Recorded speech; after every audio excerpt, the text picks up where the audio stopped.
Assalamualaikum warahmatullahi wabarakatuh dan salam sejahtera, Assalamualaikum warahmatullahi. salam satu Malaysia. Alright, Okey, bersama Malaysia. saya pada hari ini, tetamu khas ya, iaitu, guru daripada sekolah SK, SK1. Taman Seri Gombak. Ha. Okey.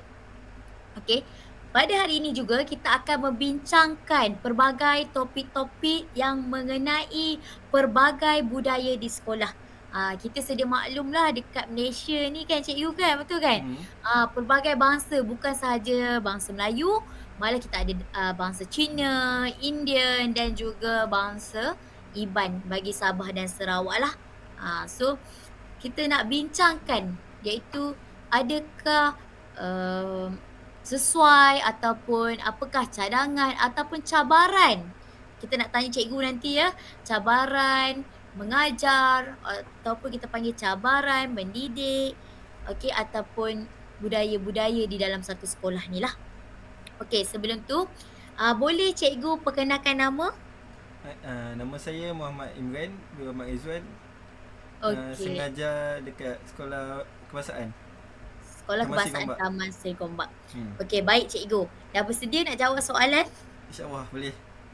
Okey. Okey. Apakah yang cikgu faham? Apa itu budaya? Macam tadi kita topik kita pelbagai budaya di sekolah, betul? Apakah definisi budaya tu sendiri cikgu? Budaya merujuk kepada keseluruhan cara hidup, kepercayaan, nilai norma, adat resam, bahasa, seni dan unsur-unsur lain yang dikongsi oleh kumpulan manusia tertentu. Ia mencakup aspek-aspek seperti cara berpakaian, makanan, seni bina, sistem nilai dan lain-lain yang membentuk identiti dan pandangan dunia sesuatu kumpulan masyarakat. Budaya juga bukan melibatkan cara orang berinteraksi. Ia melibatkan komunikasi dan menyampaikan maklumat. Ia dipelajari dan dipertahankan melalui generasi dan boleh memainkan peranan penting dalam membentuk identiti individu dan kumpulan. Okey, budaya ni bukan daripada, maksudnya budaya termasuk pakaian, berkomunikasi, betul cikgu? Betul. Okey, banyak aspek lah dalam budaya tu. Budaya juga bagi saya lah, budaya juga melambangkan sesuatu bangsa, betul tak cikgu? Betul? Contoh kita boleh tahu, oh budaya ni mesti orang Melayu, contoh berpakaian Cara Melayu, bergaya, cara dari segi pakaian. pakaian, okey. Tengok dia pakai baju cheongsam dan sebagainya, oh ni mungkin daripada bangsa Cina. Cina dan pakai seterusnya berbangsa Indian. Okey, makanan pun dikategori budaya, betul tak cikgu? Betul? Okey, dalam satu sekolah pelbagai budaya. Okey, tu konteks kita dah tahu kan apa itu budaya. Kita dah faham tadi cikgu, Imran sendiri pun dah cakap budaya tu adalah merangkumi pakaian, komunikasi dan sebagainya lah yang diterangkan oleh cikgu Imran. So, setiap apa pekerjaan kita mesti ada cabaran, betul tak cikgu? Betul? Mesti ada cabaran, dekat mana-mana pun kita ada cabaran. Contohnya buat assignment pun kita ada cabaran kan, cabaran yang kita lalui. Okey, anda sebagai guru, apakah cabaran dalam mendidik pelbagai bangsa, ataupun bangsa dan agama dalam satu sekolah? Ada tak cabaran yang boleh, cikgu kongsikan kepada, kita pada malam ni? Cabaran seharusnya sememangnya sebagai seorang cikgu mestilah ada banyak cabaran. Satu cabaran dia kelakuan seorang murid, lepas tu and then cara kita berinteraksi dengan pelajar, cara kita menyampaikan satu maklumat ataupun ilmu. Lepas tu mendidik juga pelbagai bangsa atau dari segi agama dalam satu sekolah boleh menjadi cabaran yang signifikasi dalam seorang guru. So beberapa cabaran yang mungkin dihadapi termasuklah kepelbagaian budaya. Pelajar mungkin datang dari latar belakang budaya yang berbeza. Guru perlu memahami dan menghormati perbezaan budaya dan memastikan pengajaran dan pendekatan pelajaran dapat disesuaikan untuk mengakumi pelbagai keperluan dan pengalaman. Untuk pelbagaian bahasa pula, bahasa boleh menjadi cabaran, terutama bila berinteraksi dengan pelajar Cina dan pelajar India.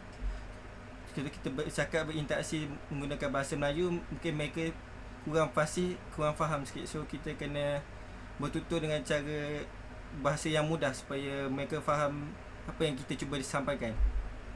Okey, betul-betul betul. Kadang-kadang dekat rumah mungkin contohnya anak murid tu berbahasa Indian. Mungkin dekat rumah dia berkomunikasi secara bahasa dia, betul tak? Betul. So So bila susahlah kita bagi dia. Contohnya dekat sekolah kebanyakan kalau sekolah SK kebanyakan mengajar dalam bahasa Melayu, betul tak cikgu? hmm, So kadang-kadang kita sebagai guru ni nak ni kena slow-slow, maksudnya kena tanya faham tak, apa yang awak faham. Bila kita terlalu mengajar laju ke, mungkin bagi mereka tak faham lah, betul hmm. tak cikgu? So sebagai seorang guru kena banyak tanyalah supaya murid tu betul-betul faham. Supaya Oh, nanti kita minta dia terang balik apa yang kita ajar, apa yang okey kita betul. sampaikan. Okey, baik. Okey, bagi cadangan cikgu lah, adakah relevan zaman sekarang ni pelbagai budaya dalam satu sekolah? Bagi pandangan saya, satu sekolah ni relevan lah, sebab kesedaran terhadap pelbagai budaya dalam satu sekolah sangatlah relevan.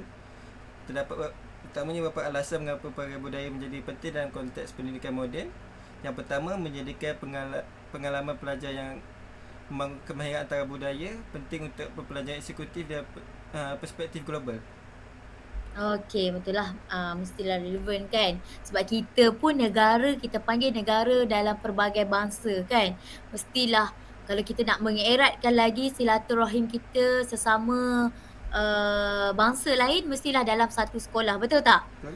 Dekat sekolah ni lah, bagi saya lah, dekat sekolah ni lah kita nak belajar, ataupun kita nak bergaul dengan kawan-kawan yang lain, betul tak? Hmm. Dekat bermula daripada persekolahan. Bila kita dah mula bersekolah, berkawan dengan orang yang bukan bangsa kita, orang kata pelbagai budaya, kita akan biasa. Bila kita keluar pun, kita senang nak berkomunikasi, betul tak Betul? cikgu? Okey, nombor 3 tadi, dah 3. Okey, adakah masih perlu sekolah vernacular dioperasi dalam negara kita? Vernacular ni kita dapat tahulah sekolah sejenis kebangsaan Cina, sekolah jenis kebangsaan Tamil, vernacular lah, dan sekolah sekolah sekolah kebangsaan lah. Sekolah kebangsaan biasa, sekolah Cina dan juga sekolah jenis kebangsaan Tamil. Adakah, cikgu rasa masih perlu kan sekolah-sekolah begitu? Bagi pendapat saya elok-eloknya sekolah satukan sekolah pelbagai bangsa, pelbagai kaum lah, supaya pertimbangan dari segi budaya, sejarah dan aspek sosial. Dari segi bahasa ibunda sebagai media pengajaran, di Malaysia terdapat 3 jenis sekolah vernacular, Cina, Tamil dan sekolah Melayu. So argument pemeliharaan budaya sekolah vernacular membantu dalam pemeliharaan dan pembangunan budaya masyarakat Cina, Tamil dan Melayu. Ini memberikan peluang kepada pelajar untuk memahami dan meneruskan tradisi dan nilai-nilai budaya mereka. So yang kedua, kebebasan bahasa. Mempertahankan sekolah vernacular memberikan kesan kebebasan kepada komuniti untuk menjaga dan mengamalkan bahasa ibunda mereka. So bahasa adalah elemen penting dalam identiti kebudayaan. Okey, bagi cikgu masih perlulah. Okey. Okey. Saya nak tanya, apakah aktiviti kokurikulum yang dijalankan di sekolah cikgu untuk mewujudkan murid pelbagai bangsa ni saling berkomunikasi, maksudnya makin rapatlah kita kata. Apakah aktiviti yang menghubungkan mereka ni sama-sama bekerjasama, sama-sama bertolak ansur, sama-sama dapat mempelajari budaya masing-masing? Apakah aktiviti kokurikulum yang dijalankan di sekolah cikgu? Aktiviti kurikulum yang dijalankan di sekolah kebangsaan biasanya mewujudkan murid yang beragama bangsa supaya dapat saling berkomunikasi dan berinteraksi dengan baik. Beberapa aktiviti yang boleh dijalankan oleh guru untuk mencapai objektif termasuklah program kebudayaan dan seni, pertandingan kesenian antarabangsa, sukan dan permainan tradisional, perkhemahan dan program luar.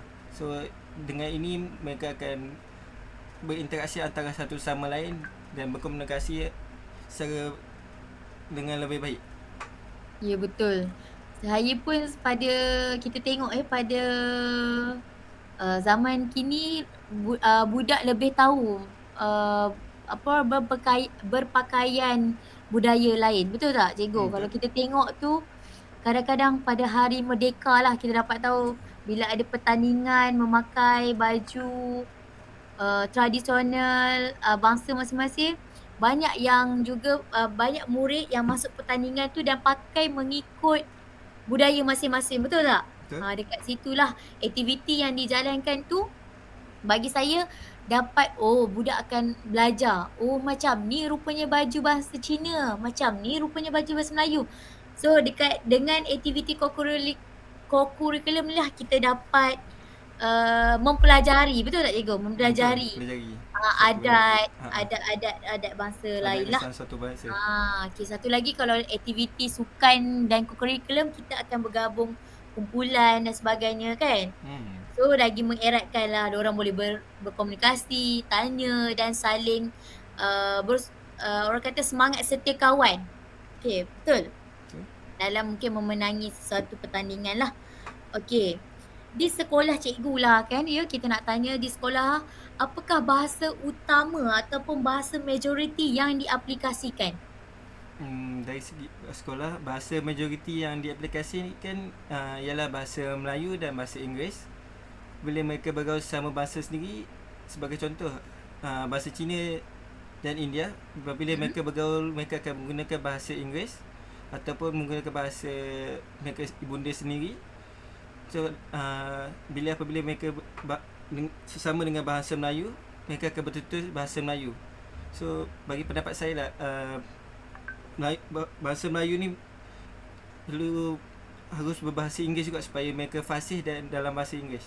So bukan sahaja menggunakan bahasa Melayu. Okey, betul, maksudnya mempelajari pelbagai bahasa jugalah supaya kita saling mengetahui bahasa Cina macam mana, bahasa Indian macam mana, betul, walaupun kita berbahasa Melayu, betul. Perlu tahu bahasa basic lah kalau boleh. Okey, betul.